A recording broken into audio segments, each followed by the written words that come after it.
Hi friends, welcome back to my channel. ఈ స్టోరీకి writer SNMR Sridhar గారండి. శ్రీధర్ గారి అన్ని స్టోరీస్ కి కాపీ రైట్స్ వర్తిస్తాయి. ఆయన పర్మిషన్ లేకుండా యూట్యూబ్ లోనే కాదు మరే ఇతర సోషల్ మీడియా నెట్వర్క్ లో కూడా ఆయన స్టోరీస్ ని అప్లోడ్ చేయడానికి వీల్లేదు. దయచేసి అలా చేయకండి ఫ్రెండ్స్. అలా చేస్తే లీగల్ గా చాలా ప్రాబ్లమ్స్ ఫేస్ చేయాల్సి వస్తుంది. అలానే ఈ స్టోరీస్ చదువుతున్న వాళ్ళైనా వింటున్న వాళ్ళైనా మీరు మరే ఛానల్లోనైనా శ్రీధర్ గారి స్టోరీస్ ని చూసినట్లయితే వెంటనే నాకు కామెంట్ బాక్స్ లో మెసేజ్ చేయండి. ఇది పూర్తిగా రైటర్ శ్రీధర్ గారి ఛానల్ అండి. కేవలం ఆయన స్టోరీస్ మాత్రమే ఇందులో ఉంటాయి. కానీ కొంతమంది పేర్లు మార్చి వేరే ఛానల్స్ లో ఆయన స్టోరీస్ ని అప్లోడ్ చేస్తున్నారు. మీరలా చూసినట్లయితే నాకు మెసేజ్ చేయండి. ఇక లేట్ చేయకుండా వీడియోలోకి వెళ్ళిపోదాం ఫ్రెండ్స్. ఎస్ఎన్ఎంఆర్ శ్రీధర్ గారు రాసినటువంటి మనోభిరాముడు 131వ భాగం. ఆ బంగళాలో వాళ్ల వర్క్ చేసుకోవడానికి సివిల్ వాళ్లతో అభి ఒక ఆఫీస్ రూమ్ ని ఏర్పాటు చేయడంతో గాయత్రి వర్క్ చేసుకునేటప్పుడు మాక్సిమం అదే రూమ్ లో ఉంటుంది. ఇల్లంతా శుభ్రం చేసే నెపంతో ఇంట్లో అణువణువు గాలిస్తున్న దమయంతి గాయత్రి ఆఫీస్ రూంలో ఉండడం చూసి చప్పుడు చేయకుండా చీపురు పట్టుకుని ఆనంద్ రూంలోకి వెళ్ళింది. ప్రతి చోట వెతుకుతుంటే తనెవరో ఎందుకు వచ్చిందో అర్థమైంది. అక్కడే ఉన్న రాఘవ ఆత్మకి. కోపంగా తన దగ్గరికి వచ్చి పట్టుకుపోయేసరికి మార్తాండ కట్టిన రక్ష వల్ల రాఘవ పట్టుకోబోతుంటే ఆ రక్ష దమయంతి చుట్టూ ఒక వలయంలా ఏర్పడ్డంతో రాఘవ ఆమెను తాకలేకపోతున్నాడు. అంటే ఆ రాజేంద్ర ఈమెను నా పిల్లల జాతకాల కోసం పంపించాడా? అవే గనక ఆ రాజేంద్ర చేతికి చిక్కితే ఆ నిధి దాదాపు బయటపడినట్టే. లేదు, అలా జరగకూడదు. అవెక్కడున్నాయన్నది నాకు, శర్మకి తప్ప ఇంకెవ్వరికీ తెలీదు. పొరపాటున కూడా జాతకాలు రాజేంద్ర చేతికి దొరకకూడదు అనుకున్నాడు రాఘవ. ఈ రూంలో కూడా ఆ జాతకాలెక్కడా కనపడలేదు. ఆ రాఘవ అసలు వాటిని ఎక్కడ దాచిపెట్టాడో? పోనీ వాళ్ల గదిలో ఏమైనా పెట్టాడా? అదే ఇప్పుడు ఎవరూ వాడట్లేదు కాబట్టి వీలు చూసుకుని అక్కడ చూడాలి అనుకుని అసహనంగా అక్కడి నుండి వెళ్ళిపోయింది దమయంతి. ఆ రాధా, 2 minutes వస్తున్నాను అని మను అంటే, సరే అయితే నే వెళ్ళి ఆ బట్టలన్నీ తీస్తూ ఉంటానని చెప్పి వెళ్ళిపోయింది రాధ. తన రూంలోకి వెళ్తుంది కాస్త అక్కా అక్కా అన్న యశు గొంతుకు ఆగిపోయింది. ఏమైంది యశు? తల బాగా నొప్పిగా ఉందక్కా. ప్లీజ్ నాకొంచెం వేడివేడిగా టీ ఇవ్వవా? నీ చేత్తో టీ తాగితే ఇలా ఎగిరిపోతుంది తెలుసా? నవ్వి, సరే అయితే నువ్వు పైకి వెళ్ళి రాధకి హెల్ప్ చేస్తూ ఉండు. నేను వెళ్ళి మన ముగ్గురి కోసం టీ తీసుకొస్తాను, సరేనా అని చెప్పి కిచెన్లోకెళ్ళింది మను. యేషు మెట్లపైకి ఎక్కడం, కార్ కీస్ని పైకి కిందకి ఎగరేస్తూ మెట్ల మీద నడుస్తున్నవాడు కాస్త రామ్ ఆయిల్ మీద కాలేసి ఫోర్స్గా మెట్ల మీద జారిపడడం ఒకేసారి జరిగిపోయాయి. సరిగ్గా అదే టైంకి బయట నుండి వచ్చిన అభి, గాయత్రి కూడా లోపలికొచ్చారు. ఇవన్నీ ఒకేసారి ఒకే టైంకి జరిగాయి. మెట్ల మీద జారిపడిన రామ్ కాస్త వస్తున్న యశుని చూసి ఏయ్ అడ్డు తప్పుకో అంటూ జారుతూ చెప్తుంటే పైనుండి రామ్ ఎందుకలా వస్తున్నాడో అర్థమవక ఎటు వెళ్లాలో దిక్కుతోచక బొమ్మలా నిలబడిన యశు కాస్త రామ్ ఫోర్స్గా వచ్చి తన మీద పడ్డంతో రామ్ గొంతుతో పాటు యశు గొంతు కూడా కలిపి వినిపించింది అక్కడందరికీ. దాంతో పైన డోర్ దగ్గర ఉన్న రాధ రామ్ డైరెక్ట్గా మను మీదనే పడిపోయాడు అనుకుని ఆశగా పరిగెత్తుకుంటూ వచ్చి చూసేసరికి మను యశు వల్ల పక్కకి వెళ్ళిపోతే తన ప్లేస్లో యశు ఉండడం చూసి షాక్ అయింది. ఈలోపు ఇద్దరు ఒకరి మీద ఒకరు మెట్లకుంటూ జారుకుంటూ వెళ్ళిపోతే ఇద్దరు ఒకరి మీద ఒకరు పడ్డమే కాకుండా ఇద్దరి పెదవులు ఒక్కసారిగా కలుసుకున్నాయి. వీళ్ళని చూసిన రాధ కళ్ళు తేలేసి ఇదేంటి, మను కదా ఉండాలి అనుకుంటుంటే యశు ఎందుకొచ్చింది అనుకుంది. వీళ్ళ అరుపులకి గాయత్రి అభిలే కాక కిచెన్లో ఉన్న మను, పూజగదిలో ఉన్న అరుంధతమతో పాటు అక్కడ పనిచేసి అందరూ బంగ్లాలోకి వచ్చేశారు. అనుకోకుండా జరిగిన తొలి ముద్దుకి ఒళ్లంతా షివర్ అవుతుంటే ఫేస్ మొత్తం స్ప్రైట్ తడిచిపోయింది. రామ్ బాడీ వెయిట్ని మోస్తున్న తన శరీరం పూర్తిగా నరికినట్టు అనిపించింది యశుకి. 3 ఏళ్లు ప్రేమించిన మనుతో కూడా ఏ రోజు తన లిమిట్స్ క్రాస్ చేసి వెళ్ళింది లేదు. అసలు ఆమె నీడనే తను భరించలేడు. అలాంటిది ఇప్పుడు ఏకంగా ముద్దు పెట్టుకోవడంతో షాక్ కొట్టినట్టే అయింది రామ్ పరిస్థితి. ఒకరి కళ్ళల్లోకొకరు చూసుకుంటూ ఉండిపోయారు.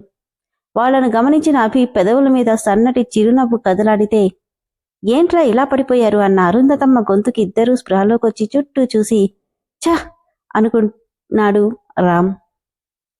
వణుకుతున్న గొంతుతో బావా అంటుంటే అప్పుడు స్పృహలోకొచ్చి ఫాస్ట్గా పైకి లేచి నిలబడ్డాడు.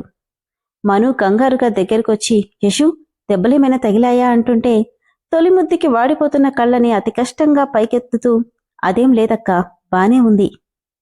రామ్, ఏమైంది? అలా ఎలా పడిపోయావు? దెబ్బలమైనా తగిలాయా? యశు కళ్ళల్లోకి చూడలేక అసహనంగా లేదు మామ్ అని చెప్పి ఫాస్ట్గా అక్కడి నుండి వెళ్ళిపోయాడు రామ్. ఈ బంగళాలో ఏదో జరుగుతుంది. ఏంటది? ఎంతకీ అంతుపట్టట్లేదు. ఎలా తెలుసుకోవాలి అనుకుంటూ అటూ ఇటూ తిరుగుతుంటే అభి, ఏంటి ఇంకా నిద్రపోలేదా అంటూ వచ్చింది మను. లేదు, నీకోసమే వెయిట్ చేస్తున్నా. ఎందుకు? ఏం లేదు, ఇక్కడికొచ్చి వారం 10 రోజులైనా నన్ను పూర్తిగా మర్చిపోయావు. ఒక్క ముద్దు లేదు, హగ్గు లేదు. చాలే, మరీ ఎక్కువ చెప్తున్నావు. నువ్వే ఎప్పుడు చూసినా మూడీగా ఉంటున్నావు. దేని గురించి బాగా డిస్టర్బ్ అవుతున్నావు అంటూ మొహం మార్చుకుంది మను. తను బెడ్ డెక్కికి వాలి మనుని తన మీదకి లాక్కొని అదేం లేదు, మనం ఎంతైనా నేను పుట్టి పెరిగిన ఊరు కదా. ఇక్కడి పాత జ్ఞాపకాలు నన్ను తట్టి లేపుతున్నట్టే అనిపిస్తున్నాయి. ఏదో ఒకటి ఇష్టమైనా ఇక్కడ ఏదో జరుగుతుంది. అదేంటో తెలియట్లేదు, దాని గురించే ఆలోచన. అదంతా ఏమీ లేదపి, కేవలం నీ అపోహ. నువ్వింకా ఆ పాత జ్ఞాపకాల నుండి పక్కకి రాలేకపోతున్నావు. ఒకసారి ఆ చేదు జ్ఞాపకాలు కాకుండా సంతోషంగా ఉన్న క్షణాలను గుర్తు చేసుకో, మనసంతా హ్యాపీగా ఉంటుంది అని మను అంటే నవ్వి నువ్వు చెప్పావుగా, తప్పకుండా అంటూనే ఆమెని గుండెల మీద పడుకోబెట్టుకున్నాడు. కాసేపటికే గాఢ నిద్రలో ఉండగా మళ్లీ అదే కల కలవర పెడుతుంటే ఉలిక్కిపడి కళ్ళు తెరిచారు అభిరామ్. అదే గుడి, అదే పాము గుడిని తెరవమని పదే పదే తనని హెచ్చరిస్తుంది. అబ్బా, ఏంటిది? పదే పదే ఈ కల ఎందుకు నన్నిలా కలవర పెడుతుంది అనుకుంటూనే మనుని జోకొడుతూ కళ్ళు మూసుకున్నాడు. అంతలో ఓ చల్లటి చేతి స్పర్శ తన నుదిరిన పట్టిన చెమటని సుతి మెత్తగా తుడుస్తుంటే మెలకువగా ఉన్న కళ్ళు తెరవాలనిపించడం లేదు అభికి. కృష్ణ అంటూ నెమ్మదిగా పిలుస్తున్న గొంతుకు కళ్ళ తెరవకుండానే ఆ అంటుంటే కలవరపడుతున్న అతని కళ్ళను చూసి నెమ్మదిగా తల మీద నిమురుతూ కంగారు పడుకున్నానా, ప్రశాంతంగా ఆలోచించు. నీలో కలిగే ఈ కలవరానికి పరిష్కారం కూడా దొరుకుతుంది. ధైర్యంగా అడుగు ముందుకు వెయ్యి. నీకెప్పుడూ నేను తోడుగానే ఉంటాను అన్న రాఘవ మాటకి నాన్నా అంటూ కళ్ళు తెరిచాడు అభిరామ్. చుట్టూ అంతా మామూలుగానే ఉంది. ఏంటిది, నాన్న నిజంగానే వచ్చాడా అనుకుని మను డిస్టర్బ్ అవ్వకుండా పిల్లో మీదకి అడ్జస్ట్ చేసి బయటికెళ్ళిపోయాడు. మొదటి ముద్దు చేసిన గమ్మత్తు తనువంతా వ్యాపిస్తుంటే ఒళ్లంతా వెచ్చటి ఆవిర్లు ముసురుకుంటున్నాయి యశోకి. బెడ్ మీద వెల్లకిలా పడుకుని అదుపు తప్పుతున్న శరీరానికి అడ్డుకట్ట వేయలేక సైడ్కి తిరిగి పిల్లోని గట్టిగా హగ్ చేసుకుని బావా, లైఫ్లో ఫస్ట్ కిస్ నీ దగ్గర నుండి నాకొచ్చింది, ఎంత హ్యాపీగా ఉందో తెలుసా అనుకుంటుంటే తన పక్కనే రామ్ పడుకున్నట్టే కనిపించాడు యశోకి. బావా, నువ్వా అంటూ షాకై లేచి కూర్చుంటే నేనే యశు, నీకే కాదు నాకు కూడా ఫస్ట్ కిస్నే, అందుకే మర్చిపోలేక నీ దగ్గరికి వచ్చేశా.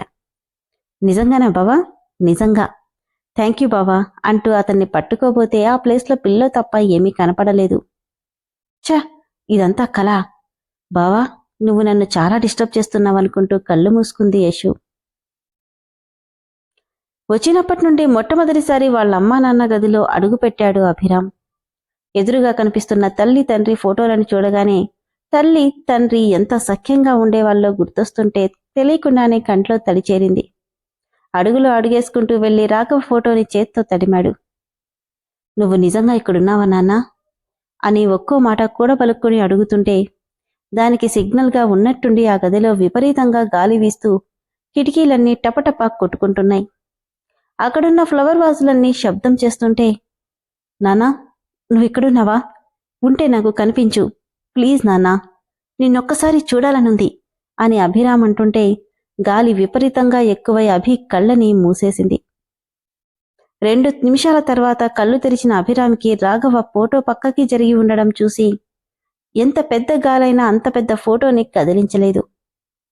నవ్వుతూ ఆ ఫోటోని సరిగ్గా జరిపి నాకు తెలుసు నాన్నా, నువ్విక్కడే ఉన్నావు, ఒక చల్లటి స్పర్శలా ఎప్పుడూ నా వెంటే ఉన్నావు అంటూ రాఘవ ఫోటోకి ముద్దు పెట్టుకున్నాడు. మీనాక్షి ఫోటోను తాకబోయి వెంటనే చేతిని వెనక్కి తీసుకుని అక్కడి నుండి వెళ్ళిపోయాడు అభిరామ్. మమ్మీ, ఒకసారి ఈ గుడికి వెళ్దామా? ఇప్పుడా? హా మామ్, మన పాత గుడి తప్ప ఇంతవరకు ఈ ఊరి నడిబొడ్డులో కట్టిన కొత్త గుడిని మనం చూడలేదు. ఒకసారి వెళ్ళి చూసొద్దాం, అందరం వెళ్దామంటే. కానీ అభి, పర్లేదు మామ్, పదండి అని నవ్వుతూ అభిరామ్ చెప్పడంతో తనేదో నిర్ణయం తీసుకున్నాడని ఆ నవ్వులోనే అర్థమైతే రామ్, యశు తప్ప మిగిలిన అందరూ గుడికి బయలుదేరారు. సోమవారం కావడంతో గుడంతా భక్తులతో కిటకిటలాడుతుంది. పూజ రాజేంద్ర ఇంటి నుంచి రావడం 20 ఏళ్లుగా జరుగుతుండడంతో రాజేంద్ర కుటుంబం కూడా అక్కడే ఉన్నారు. వచ్చి 10 రోజులైనా ఏ రోజు ఆ గుడికి రాని కుటుంబం మొత్తం ఈ రోజు గుడికి రావడంతో జనమంతా వాళ్ళకి నమస్కరించి పక్కకు తప్పుకున్నారు. నాన్నా, ఆ కృష్ణగారి కుటుంబం ఇక్కడికి వచ్చారు. ఎందుకు? దర్శనం చేసుకోవడానికి వచ్చుంటారు. అప్పటి వాళ్ళ పాత గుడి ఇప్పుడు లేదుగా, అందుకే వచ్చారు అని నవ్వుతున్న రాజేంద్రకి అది పక్కనే ఈశ్వరుడికి మనస్ఫూర్తిగా నమస్కరిస్తున్న మనుని చూడగానే, ఈ అమ్మాయి తనే నాన్న, ఆ కృష్ణగాడి భార్య. ఏదో ఆలోచిస్తూ, అలాగా, మీరు గుడికి రావడం చాలా సంతోషంగా ఉంది బాబు అని పూజారి గారు అంటే అభిరామ్ నవ్వి, నేనొక నిర్ణయం తీసుకున్నాను, అది అందరికీ చెప్దామని ఇక్కడికి వచ్చాం అని మండపం కిందున్న ఊరి జనాలందరినీ చూస్తూ, చూడండి, మా పూర్వీకులు కట్టించిన శివాలయం ఎంత ప్రసఖ్యమైందో నేను మీకు చెప్పాల్సిన అవసరం లేదు. అది ఇప్పుడు పాడుపడిపోయింది. రాజేంద్ర వైపు కోపంగా చూస్తూ, ఆ గుడిని ఎందుకు మూసేయించారో అంత అవసరం ఏమొచ్చిందో మూసేయించిన వాళ్లకే తెలియాలి. నేను మీకు చెప్పాల్సిన అవసరం లేదు. అందుకే ఆ గుడిని మళ్లీ తెరిపించాలని నిర్ణయించుకున్నాను అనగానే రాజేంద్రతో పాటు మిగిలిన అందరూ షాక్ అయ్యారు. శర్మ కంటి నిండా నీళ్లతో నవ్వుతూ చూస్తుంటే, శర్మగారు, ఇన్నేళ్లుగా మూయబడిన గుడిని తెరిపించడానికి మంచి ముహూర్తం, అలానే ఎలాంటి దుష్టగ్రహాల కళ్ళు ఆ గుడి మీద పడకుండా ఏమేం హోమాలు జరిపించాలో అన్నిటికీ ఏర్పాటు చేయించండి. ఎంత ఖర్చైనా పర్వాలేదని గంభీరంగా చెప్పాడు అభిరామ్.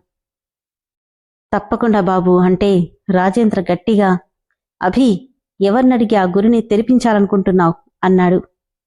వెటకారంగా, ఎవరినడగాలి? భూపతి వారసుణ్ణి. నాకు ఆ గుడి మీద అన్ని హక్కులు ఉన్నాయి. హక్కుంటే సరిపోదు, ఆ గుడి తెరవడానికి వీల్లేదు. ఎందుకు? ఎందుకంటే మీ నాన్న ఆ గుడిని ఎప్పుడు అనుసరించడం వల్లే ఊరికి అన్ని అరిష్టాలు జరిగాయి. అందుకే దాన్ని మూయించాల్సి వచ్చింది. అందుకే ఇప్పుడు నేను తెరిపిస్తున్నాను. నేనొప్పుకోను. ఒప్పుకోకపోవడానికి నువ్వెవడివి? ఈ భూపతి వంశంలో నేనింకా బతికే ఉన్నాను. ఈ ఊరి గురించి ఏ నిర్ణయమైనా తీసుకోవాల్సింది నేను. గట్టిగా నవ్వుతూ, శర్మగారు, ముహూర్తం చూశారా? చూశాను బాబు. ఇంకో 15 రోజుల్లో మంచి రోజుంది. గుడ్, విన్నావుగా? ఇంకో 15 రోజుల్లో ఆ గుడి మళ్ళీ తెరిపించబోతున్నాను. అందరితో పాటు వచ్చి భోంచేసి వెళ్ళు.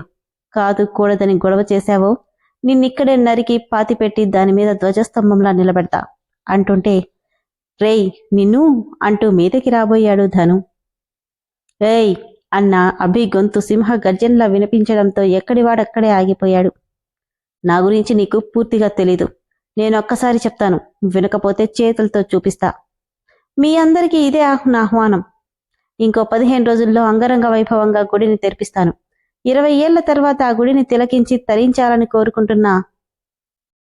రాజేంద్ర వైపు చూసి వెటకారంగా నవ్వుతూ వెళ్తుంటే తన వెనకే మిగిలిన వాళ్ళు వెళ్ళిపోయారు. అభి, ఉన్నట్టుండి గుడి తెరిపించాలన్న ఆలోచన ఏంటి అని కంగారుగా అడిగింది గాయత్రి. ఏం లేదు మామ్, ఎంతైనా మన గుడి కదా, అందుకే అని చెప్పి వెళ్ళిపోయాడతను. ఏదో డౌట్గా చూస్తూ తన వెనకే వెళ్లిన శర్మ, కృష్ణ అని పిలిస్తే, ఏంటి శర్మగారు అంటూ వెనక్కి తిరిగాడు.